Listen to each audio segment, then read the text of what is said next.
ვალმარკი არის ჩემი ოჯახი, ძალიან დიდი ხნის მეგობარი, რადგან არა მხოლოდ ჩემი შვილები გავზარდე, არამედ მეც ვიყენებ და დედაც და მთელი ოჯახი, იმიტომ რომ D ვიტამინი არის ჩვენი ორგანიზმისთვის შეუცვლელი კომპონენტი და ამას ვიღებთ ვიტაფერონი.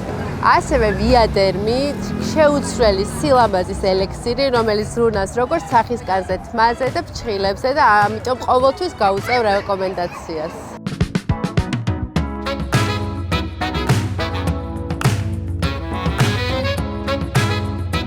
ვალმარკის პროდუქცია არის ჩემთვის ძალიან სანდო და საყვარელი, იქიდან გამომდინარე, რომ ბავშვები იღებენ ძალიან დიდი ხანია მარსიანჩიკს, მე ვიყენებ ვიტრუმს და სილამაზის კაფსულებს ვიადერმს.